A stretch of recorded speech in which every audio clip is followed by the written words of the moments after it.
Hello and welcome. This is our Talk to Addis program. Today I am joined by Commissioner of Ethiopian National Dialogue Commission, Dr. Yonas Adaye. Do stay with us.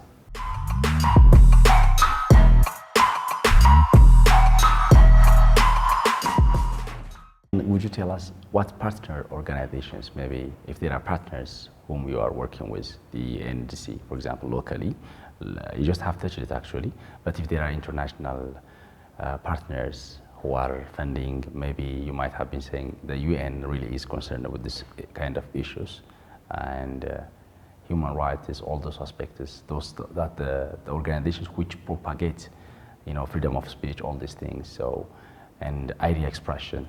Can you tell us what partners are you working with locally or internationally? And if there are challenges actually so far, what were the challenges, though intrinsically, or I could say indigenously in our country, we do have the dialogue through our elders. Most of the time when they find something, they are supposed to come and summon somewhere else under the tree and come up with solution. That was, the traditional kind of dialogue summon that we have. So what are the challenges when you just establish a commission and commissioners? Because you have been mentioning the case of South Africa, it has taken a decade. And imagine, South Africa is a very developed country. There are some parts of Ethiopia, for example, you were touring. I know that the commissioners have been touring, including you, going to different parts of Ethiopia. So I feel like, there are some parts which we are not going as to have the exact, or practical experience of the people, their life and their ideas like that. So would you please tell us in this regard tell us about these issues? Partners in oh sure, that's fine. So to be honest with you, yeah, it's very much right. It is locally owned. So the entire secret of Ethiopian National Dialogue is it's being locally owned, locally initiated as well. Be careful. So this has political baggage as well, because most post-conflict activities are run by the UN. UN would start, they have this what's called blue helmet, peacekeepers sent, and then you have the cessation of hostilities, and then CPA, Comprehensive Peace Agreement, and then national dialogues. Most of the time they're initiated by outsiders. But in Ethiopian case, insiders. That's a fundamental issue. So then partnership, immediately our first partnership goes back to religious institutions and universities. So we have about 48 public universities in Ethiopia. Then we have the consortium of the Universities Association led by Addis Ababa University. So we signed agreement with them, and we most of the time have been using universities as our workstation whenever we went to the national dialogue locally. And we have the rationale behind this, and that is university is seen as a small Ethiopia, a little Ethiopia. Definitely. Because you can see almost all identities, religions, ideologies coming, from across Ethiopia. So you can see opposition as well as ruling, ideologies. So that's why we start with universities, and then of course with other local initiated civil societies and Ethiopian Civil Society Confederation, then Ethiopian Workers Confederation. And the list is really long. So mostly the local ones, because it is locally owned. But Ethiopia cannot be an island. We are in the 21st century. We also need our brothers and sisters from outside. So if you want to go fast, go alone. If you want to go far, go together. So because we want to go fast and far, we do individually as well as with others. So we need, of course, our partners. And through United Nations Development Program called UNDP, we have partners from across the world. Those who really are genuinely interested in working with Ethiopia, because Ethiopia's peace is their peace. Because in peace studies we say peace is indivisible. Lack of peace and presence of hunger, poverty in Afghanistan caused 9/11 terror attack in the US. So we say this one conflict complexity theory, which is borrowed from, again, that natural science aspect. And we talk about systemic thinking, that things are so interrelated with each other. And so if Ethiopia's peace is not there, imagine 120 million people across Horn of Africa, imagine the refugees, imagine destabilization, what's happening in Sudan today, what's happening, of course, in Yemen or in Syria. As you walk down there, you can see a lot of people. That really causes sort of, humanitarian catastrophe being caused by one place has a huge consequence in another place as well. So simply for that reason, we also have to cooperate with international partners. We're working together with them as well. That's a partnership aspect. Challenges we face, 3. The first challenge, idea level. Peace as well as war start in mind.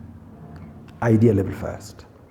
So the first challenge is that when you talk about dialogue, some people say, well, what's the use of dialogue? Who fought with whom? Who are you going to? It's not a matter of family, just like it was echoed during the military regime.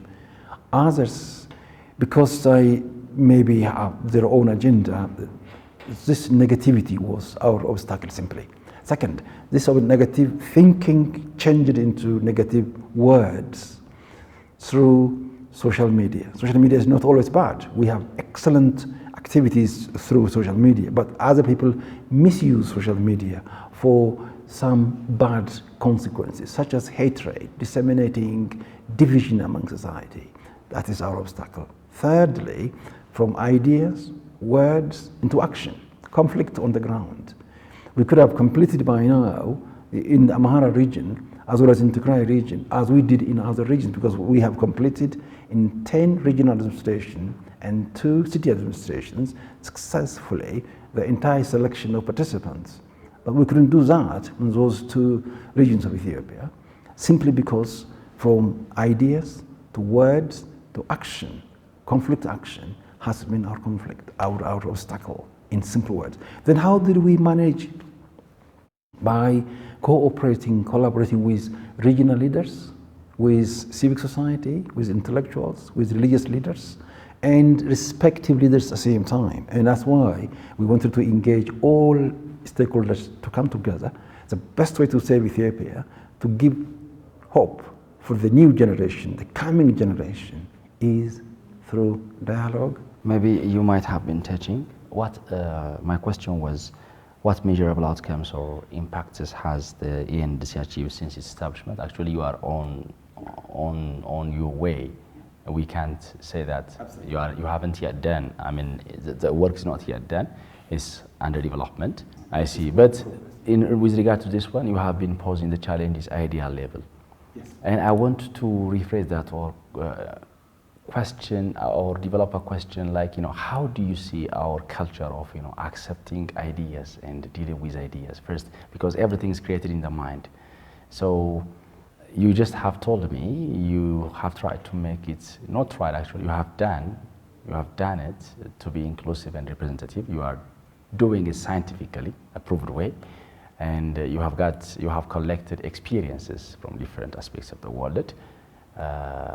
Majority of you, I could say, or almost all of you, you are well experienced in that aspect. So my question is, maybe if it is found to be, the culture that people are cultivated through, of accepting the ideas or entertaining differences, what would your likely, opinion be? Because I see when I just interact with my colleagues in my life, that I am just, having right now, when I discuss with some people, they don't really try to bring up evidences and argue and they don't accept the idea. The idea, if it comes from me, for example, if I argue with you, and if the idea, though I just brought it up, if the idea wins, they don't try to accept the idea because they think that the idea, if the idea wins, the person is a winner. So I think treating the idea alone, apart from the person, if the idea is winner, it has to be taken because ideas are, the basements of everything. So how do you see our culture, Ethiopian culture, of accepting a very good winner idea that suffice all humanity? How do you see that? How should it be cultivated if there are, because that's the challenge, you just have brought it well. So share us your ideas in this regard as an expert of peace building. Thank you very much indeed. I think it's something to be tackled very well. We have an excellent concept in quantum mechanics called entanglement. This issue of being intricated one with the other, one from very far, one from very near, but organically linked, but we may not see them very carefully because of the limitation of current status of the knowledge. Simply put, there is no bad society at all, but there could be bad system, bad leadership style. Every society, it's not my creation, but it is based on sort of reading. The thinking level itself is very much determined by the very interaction, the very social culture called social capital. And what have we inculcated in schools, in churches, in mosques, in public space as a whole? What's been promoted really? I think it is winning and losing rather than winning together. So entire education system is based on competition. Competition is not bad. What's bad is confrontation. Competition is almost that natural way of survival. As you may remember from your genetics or your biology class, the survival of the fittest, going back to Darwinian way of thinking. But as the peace scholar, Gandhi himself as a leader says, there is not enough for our greed, there is enough for our need. So we have enough for our need. And that is not really inculcated down to our mind. We have really glorious culture to celebrate, but we haven't cultivated them into winning together, glorifying together, even listening, just listening to you, putting myself in your shoes, and appreciative listening particularly, generative listening, more ideas, what we sometimes call appreciative inquiry, the way you see. So if I put number 9 here, if I ask my brother there, or even you, I put 9 here, you'll read as 6. And when you come to my place, you see it's 9. When I go to your place, so this looking from others' angles, that the entanglement aspect from which I borrowed. So these are really lacking in a very education system, the curriculum system, hence lacking in the leadership system. Now time has come to re-examine our entire structure of thinking, acting, functioning as a society. So that's why people really, from the very beginning, can this dialogue work in Ethiopia? Because Ethiopia's culture is based on wax and gold of Levin. I'm sure if you remember, the entire story goes into sort of dividing society into 1 and 2, and which is later on developed into the Greater Ethiopia, which says, I don't know whether it's right, that I can maybe read it. The thesis, the first one was antithesis, thesis and synthesis. Thesis of this society, antithesis of the other society, and synthesis of Ethiopia. And for political correctness, I will not mention directly, but people can read Greater Ethiopia by Levin, Donald Levin, and then they can see how it's characterized the entire Ethiopian political setup, or Johann Galtung, as well as Jan Markakis described Ethiopian polity, taking the entire authoritarian society, in the structural society. And so people, after having read that, can really dialogue work where all can win together and live happily together. Is it possible? We say yes because, as we said, peace as well as war starts in mind. And as Shakespeare would say, you are what you think. And as a good book, the Bible, as well as the Quran, would tell us, would show us that a man or a woman is as good as he, she thinks. Great. So then, where is the problem? It's not really society. It is through in the indoctrination, in the training, in the education. Is it possible? Absolutely.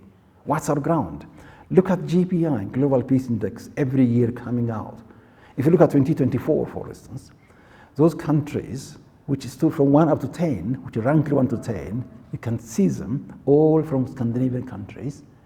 They were fighting with each other, killing each other, but by now, in Global Peace Index, they're number 1. Who are the least? Including my country, Ethiopia, our country, Ethiopia, and also mostly Sub-Saharan Africa and some Asian, Latin American countries. Why? They haven't yet practiced dialogue. So, dialogue seems to be almost one of the best methods for building sustainable peace. It is building a new culture called a peace culture. Peace by peaceful means. People, through this, if people are capable of making war, they're also capable of making peace. That's the foundation. So it might, as Nelson Mandela says, everything is difficult until you start it. Good. Maybe, I don't know if you have touched it, so we will escape it. What mechanisms are in place to hold the NDC accountable to the Ethiopian public, the large public? What mechanisms? Maybe, I think, finally, after your findings, you're going to present to the House of People's Representatives, since you were established through the proclamation of the House of People's Representatives. So, so are there, maybe if you haven't mentioned, are there mechanisms that makes you to be accountable? I think from the very beginning I mentioned, it is the very proclamation. The duties have been clearly prescribed. 1, 2, 3, what are our activity, duties, responsibilities? It's against this that we are being measured. So I think the time framework, how long will it stay? 3 years. With possible extension. Possible. With so I possible think, extension. yeah, you are now on your dwelling on your 3rd year, I think, 2 maybe, years and 3 months. Absolutely. So yes, maybe 9 months are left with your tenure. Oh, absolutely. So I think, will there be an extension? Because I think this 9 months really doesn't suffice you for the remaining assignments that you are having as in a commission level. We don't mind extending, but we like to imitate Agatha Christie's novel, plan as if you are going to live 120, 30 years, do as if you're going to die tomorrow. So we have to finish everything. We have to do as much as possible in that given prescribed time. But if it's extended, we don't mind. We'll be happy we can continue working and then completing the remaining. Mind you, our main function definitely laying sound foundation first. And then, of course, this is a huge political project, nation-building project. It has a real continuation. And some people, such as Guatemala, for instance, made it permanent as a center for studying dialogue, a center for conflict resolution, conflict transformation as well. So we're very happy to contribute our best, our level best, in the limited time, in the given time. And if it's extended as a side, that's fine again. Good. I mean, you just have raised it well.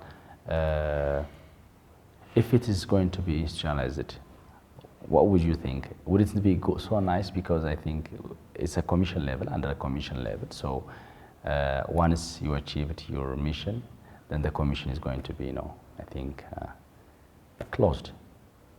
So in our culture, in Ethiopia, we don't have the culture of building institutions. So idea ideas could be germinated or could be created from different scholars or think tanks like that. But if they are not institutionalized, if they are not documented, recorded, and made to pass on to the next generation so that they can read and refer and have such kind of, it's a culture, dialogue culture. So I think it's good to begin with a commission, and maybe those you, the commissioners, what proposals do you have as to make it institutionalized? Because all these things are your efforts, they should be documented. You have to be able, if you have to expand or add up human power, all these things, what do you say in this regard? Because I do have such kind of, intent. Because if it's institutionalized, it would stay, because you would call up different people, specifically local Ethiopian, even with the diaspora, for example. The diasporic society are the ones who are imposing different, divisive kind of, thoughts. I'm optimistic, honestly speaking. If something was not done yesterday, I can't say that it won't be done tomorrow. No, tomorrow is different time, you can't treat your children the way you were treated because I belong to a different generation. So I don't think it is even not a culture as well, because we are now, look at what's going on in Addis, look what's going across Ethiopia with different names. This not only beautification, but changing the thinking system. This cleanliness on the ground. I say cleanliness is godliness. So what really was not possible yesterday, what was not cultural yesterday or customary practice yesterday, can be customary practice. It can be done tomorrow as well. That's why I quoted immediately that of Guatemala. And to me, I think the long-term objective of this national dialogue is making dialogue a culture. And building a culture takes a long time. Institutionalization, as you rightly mentioned, education, training, more engagement, learning from the past.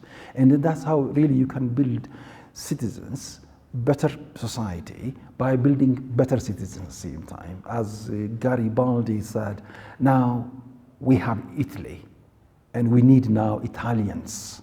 So we have Ethiopia, now we need more Ethiopians after that. Ethiopians who really are believers in winning together, living together, and at the same time changing Ethiopia's image of war and poverty into prosperity and peace. Good. I'm done, Doctor. If you have a final message as the Commissioner of the Commission, the floor is yours. I'm done. Okay, my final message is a plea to the media to incessantly, continuously teach the public, disseminate the public the meaning of dialogue, why dialogue is important, why we should engage in that dialogue. Number two, making a call to our religious fathers, entire population, to pray for the success of this dialogue. It is your own, please get engaged. Let's make another history of Adwa, as we made in war, now in peace. That is through dialogue, dialogue, and dialogue. Thank you very much, Doctor. Well, viewers, that was all what we have with Dr. Yonas Adai, a Commissioner of the Ethiopian National Dialogue Commission. I think you have got a very fruitful discussion from the dialogue that we have. Actually, still we are making a dialogue. So till we meet up with another guest in another episode, our program ends here. Bye-bye.